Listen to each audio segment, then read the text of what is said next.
Video में हम class 10 Hindi का वायरल मॉडल पेपर लेकर आए हैं। जितने भी बच्चे 2024 बोर्ड परीक्षा की तैयारी कर रहे हैं, आने वाली बोर्ड परीक्षा देने वाले हैं, उसके लिए बहुत ही इंपॉर्टेंट वीडियो होने वाला है। क्योंकि आज के इस वीडियो में मैं बहुत ही ज़्यादा वायरल मॉडल पेपर लेकर आया हूँ, जो आप लोगों के लिए बहुत ज़्यादा इंपॉर्टेंट है। ये 2024 बोर्ड परीक्षा में पूछा जाएगा, 100% गारंटी है कि पूछा जाएगा। अगर आप इस वीडियो को देख लेते हैं तो आपका 70 नंबर क्लियर हो जाएगा, यानी 70 में 70 नंबर आप पा जाएंगे। बहुत ही इंपॉर्टेंट वीडियो होने वाला है, तो इस वीडियो को पूरा देखिएगा। और इस वीडियो में हम इस पूरे वायरल मॉडल पेपर को बताने वाले हैं, तो आइए देखते हैं। तो देखिए, आपको समय 3 घंटे 15 मिनट मिलेगा। समय आपको 3 घंटा 15 मिनट रहेगा। 15 मिनट आपको प्रश्न पत्र पढ़ने के लिए रहेगा, 3 घंटा आपको लिखने के लिए रहेगा। देखिए, प्रारंभ में 15 मिनट परीक्षार्थियों को प्रश्न पढ़ने के लिए निर्धारित है। दूसरा है प्रश्न पत्र 2 खंड आ तथा बा में विभाजित है। और इन सभी चीज़ों को आप पढ़ लीजिएगा। और आइए हम क्वेश्चन को देखते हैं। तो देखिए, सबसे पहला हमारा क्वेश्चन है बहुविकल्पीय प्रश्न। खंडा, ये 2 खंडों में विभाजित है, खंड आ और खंड बा। खंड आ में आपके 20 MCQ रहेंगे, जो आपको OMR सीट में भरना रहेगा। उसके बाद में खंड बा में रहेंगे, जो कि आपको क्वेश्चन आंसर लिखने रहेंगे। तो आइए देखते हैं। पहला देखिए, पहला प्रश्न हमारा है बाबू गुलाब राय किस युग के लेखक हैं। जो हमारे बाबू गुलाब राय थे, किस युग के लेखक हैं? पहला भारतेंदु युग, दूसरा द्विवेदी युग, तीसरा शुक्ल युग, चौथा शुक्लांतर युग। ये रहेगा शुक्लोत्तर युग। लेकिन देखिए, इसका जो सही ऑप्शन हो जाएगा वो हो जाएगा शुक्ल युग। उसके बाद में दूसरा हमारा है चिंतामणि किस विधा की रचना है। जो चिंतामणि है वो किस विधा की रचना है? पहला निबंध, दूसरा है कविता, तीसरा है नाटक, चौथा कहानी। तो ऑप्शन नंबर ए सही है, निबंध। उसके बाद में प्रश्न संख्या 3 है गबन किसकी रचना है? पहला मुंशी प्रेमचंद, दूसरा जयशंकर प्रसाद, तीसरा निराला, चौथा हरिकृष्ण प्रेमी। तो इसका ए ऑप्शन सही है, मुंशी प्रेमचंद। प्रश्न संख्या 4 है शुक्ल युग की समयावधि। शुक्ल युग की समयावधि पहला 1936 से 1943 तक, 1919 से 1938 तक, 1900 से 1918 तक, या उपरोक्त में से कोई नहीं। ऑप्शन नंबर बी सही है, 1919 से 1938 तक। उसके बाद में देखिए, अगला प्रश्न है प्रश्न संख्या 6।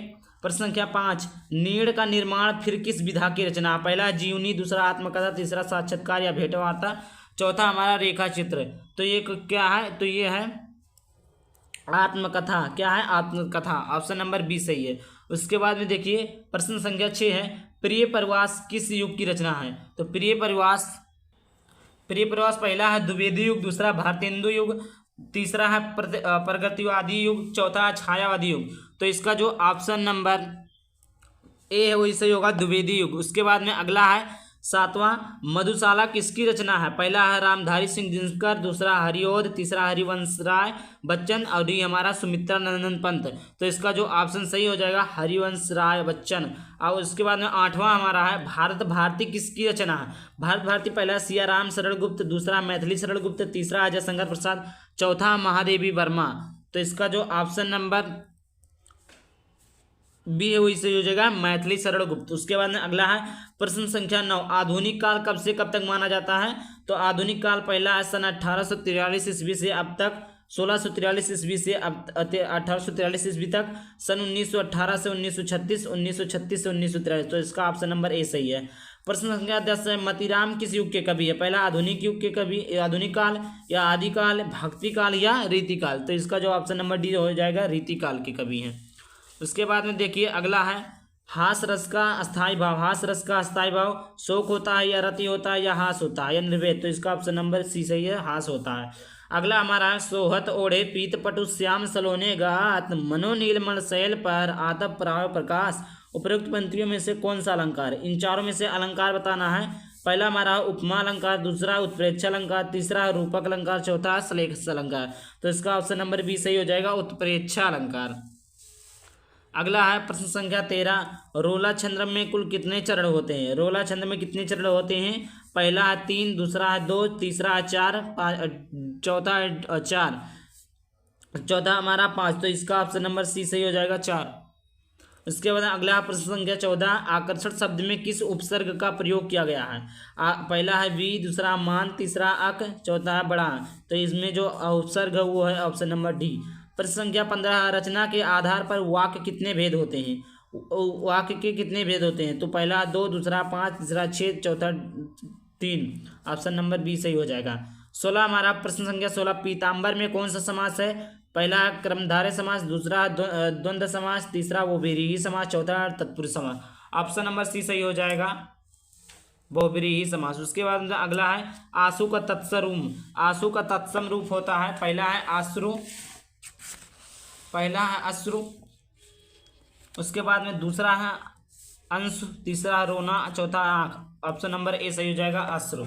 उसके बाद में देखिए अगला क्वेश्चन है प्रश्न संख्या 18, कृतवाच्य में किसकी प्रधानता होती है? कर्ता की प्रधानता, कर्म की प्रधानता, भाव की प्रधानता, या इनमें से कोई नहीं। तो इसका जो ऑप्शन नंबर ए हो जाएगा, कर्ता की प्रधानता ही हो जाएगा सही। उसके बाद में अगला प्रश्न संख्या 19, ताव्य शब्द में वचन एवं विभक्ति है। पहला षष्ठी वचन, षष्ठी विभक्ति एक वचन, दूसरा सप्तमी विभक्ति द्विवचन, तीसरा है षष्ठी विभक्ति वचन बहुवचन, या चतुर्थी विभक्ति बहुवचन। तो इसका ऑप्शन नंबर डी सही हो जाएगा, चतुर्थी विभक्ति एक बहुवचन।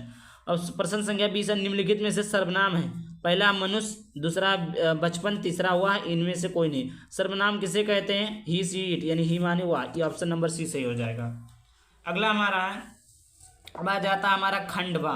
ये कौन सा खंड आ जाता है? खंडवा आ जाता है। ये 50 नंबर का था और जो हमने किया वो 20 नंबर का था। तो देखिए इसमें से एक गद्यांश दिया रहेगा जो कि आपका रहेगा 6 नंबर का। कितने नंबर का रहेगा? 6 नंबर का रहेगा। 3 रहता है 2-2 नंबर का, ये भी 2 नंबर, ये भी 2 नंबर, और ये प्रश्न भी आपका 2 नंबर का रहता है। ठीक, 2-2 नंबर का तीनों रहता है। ये जो हमारा होता है गद्यांश, देखिए इसमें से उपयुक्त गद्यांश का संदर्भ लिखिए। पहले इसका गद्यांश का संदर्भ लिख रहा है, उसके बाद में गद्यांश के रेखांकित अंश की व्याख्या कीजिए। बहुत बच्चे क्या होते हैं, गलती करते हैं, रेखांकित जो रेखा किया होता है उसी को क्या लिखते हैं? व्याख्या लिखते हैं। लेकिन आपको सभी पूरे का व्याख्या लिखना, पूरे का व्याख्या लिखना है। पूरी क्या व्याख्या लिखना? पहला उपयुक्त गद्यांश का संदर्भ लिखिए। या कोई बात नहीं, या स्वभाव और रुचि, लोगों में मित्रता हो सकती है, समाज में भिन्नता देखकर लोग एक दूसरे और आकर्षित होते हैं। तो देखिए गद्यांश लिखना आपको नहीं आता तो मैंने भी इसका एक वीडियो बना दिया है, तो इस वीडियो को जाकर देख लीजिएगा। आप 10th में, 11th में, 12th में किसी भी क्लास में पढ़ते हैं, आपके लिए बहुत ज़्यादा इंपॉर्टेंट है, क्योंकि उसमें मैं सभी क्लास को एक ही वीडियो में बता दिया हूँ। चुटकियों में आप संदर्भ लिख लेंगे। गद्यांश के रेखांकित अंश की व्याख्या करना रहेगा। तीसरा, लेखक के अनुसार समाज में भिन्नता देखकर लोग एक दूसरे की ओर क्यों आकर्षित होते हैं, अथवा करके आप इसको लिख सकते हैं। देखिए आपको 2 क्वेश्चन दिया रहता है, गद्यांश में भी 2 क्वेश्चन दिया रहेगा, पद्यांश में भी 2 क्वेश्चन दिया रहेगा। 6-6 नंबर का रहता है। आप चाहे इसको करें या इसको करें, दोनों में से एक करना है। इसमें भी वही क्वेश्चन है, गद्यांश का संदर्भ लिखना है, इसके रेखांकित अंश का भाव स्पष्ट करना है, ममता द्वारा किस कार्य की, इस पर एक क्वेश्चन आंसर लिखना है। उसके बाद में देखिए प्रश्न संख्या दूसरा, प्रश्न संख्या दूसरा भी 6 नंबर का है, ये पद्यांश का है। तो देखिए चरण कमल बंदो हरि राई, जाकी कृपया पंगु गिरिल ले। तो इस प्रकार हमारा कुछ लिखा है। तो इसका हमें क्या करना है? देखिए यहाँ पर भी 3 क्वेश्चन दिया हुआ है। देखिए हम दिखाते हैं भी आपको। देखिए यहाँ पर भी 3 क्वेश्चन दिया है। पहला उपयुक्त गद्यांश का संदर्भ लिखना, जो चीज आपने पढ़ा उसका संदर्भ लिखना है। रेखांकित अंश की व्याख्या लिखना, उपयुक्त पंक्ति में कौन सा अलंकार है इसको लिखना है। ठीक, यही चीजें आपको लिखनी है। ये भी आपका 6 नंबर का है। अथवा करके, अथवा भी दिया है, चाहे आप इसको लिख सकते हैं, आप इस प्रश्न को भी लिख सकते हैं, तब भी आपको 6 नंबर मिल जाएगा। अगला प्रश्न है प्रश्न संख्या 3, दिए गए गद्यांश में से किसी एक का संदर्भ सहित हिंदी में अनुवाद कीजिए। देखिए ऐसा नगरी भारतीय संस्कृति भाषा केंद्र स्थलीय अस्ति। देखिए इसका अथवा इसका, आप दोनों में से कोई भी एक लिखते हैं तो आपको 5 नंबर मिल जाएगा। गद्यांश में से किसी एक का संदर्भ सहित अनुवाद, इसका संदर्भ लिखना है और इसका अनुवाद लिखना है। संदर्भ आपका 3 नंबर का रहेगा, अनुवाद आपका 3 नंबर का रहेगा, संदर्भ आपका 2 नंबर, 5 नंबर टोटल आपके रहते हैं। किसी एक का ही करना है, दोनों का नहीं करना है। उसके बाद प्रश्न संख्या 4 है, दिए गए संस्कृत में से किसी एक का संदर्भ सहित अनुवाद कीजिए। देखिए इसमें भी 5 नंबर ये गद्यांश है, ये हमारा एक होता है गद्यांश, और जो हमारा श्लोक 2 लाइन का आता है वो होता है पद्यांश। आप इसका व्याख्या संदर्भ कैसे लिखेंगे इसको भी मैंने बता दिया, तो वीडियो को देख लीजिए। उसके बाद में सर्वे भवन्तु सुखिनः, सर्वे सन्तु निरामये, सर्वे भद्राणि पश्यन्तु मा कश्चित् दुःखभाग् भवेत्। आप इसको लिख सकते हैं, इसको लिख सकते हैं, संदर्भ सहित लिखना है, 5 नंबर आपका मिल जाएगा। उसके बाद में प्रश्न संख्या 5 है, अपने पठित खंड काव्य के आधार पर निम्नलिखित में से किसी एक उत्तर दीजिए। ये भी आपका 3 नंबर का रहता है, ये आपके खंड काव्य के आधार पर लिखना है। ठीक, तो आइए देखते हैं उसको। अगला क्वेश्चन,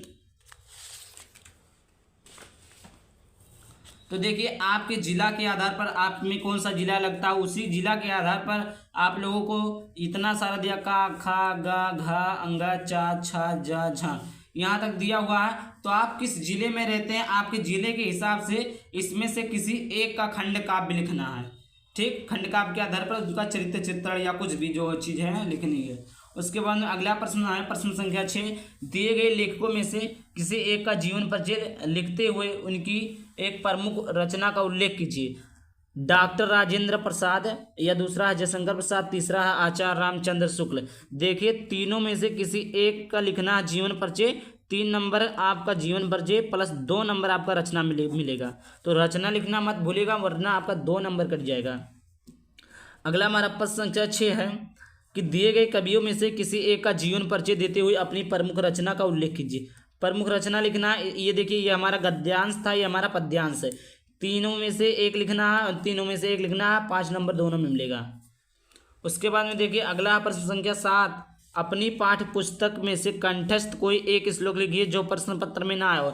जैसे देखिए इसमें आया था सर्वे भवन्तु सुखिनः सर्वे सन्तु निरामया सर्वे भद्राणि पश्यन्तु मा कश्चित् दुःख भाग् भवेत्। देखिए इसमें आया था, तो इसको नहीं लिखना, जो आपके प्रश्न पत्र में नहीं आया वही चीज़ें आपको लिखनी है। उसके बाद प्रश्न संख्या 8 है, हमारा 2 नंबर का था। प्रश्न संख्या 8 है, निम्नलिखित में से किन्हीं 2 प्रश्नों का उत्तर संस्कृत में दीजिए। भारतीय संस्कृति मूलम किम अस्ति, या एक प्रश्न विश्वस्य स्रष्टा का। उसके बाद तीसरा अतुरस्य मित्रम का भवत चंद्रशेखर स्वपुत्र नाम किम अखदत। देखिए ये 4 दिया है, लेकिन 4 में से आपको 2 ही करना है, जो कि आपका 4 नंबर का 2-2 नंबर का 1 है। ठीक, उसके बाद प्रश्न संख्या 9, निम्नलिखित में से किसी एक विषय पर निबंध लिखिए।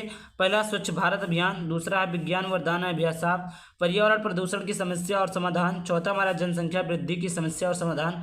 अगला हमारा विद्यार्थी जीवन में खेल का महत्व। देखिए हमारा 5 है, 5 में से आपका एक लिखना है, ये कितने नंबर का है, 9 नंबर का है। और ये देख ली बहुत ही ज़्यादा इंपॉर्टेंट है। देखिए कम से कम आप 3 से 4 पेज से कम नहीं होना चाहिए, 3 से 4 पेज आपको लिखना कम से कम, तभी आपका 9 नंबर आएगा। ये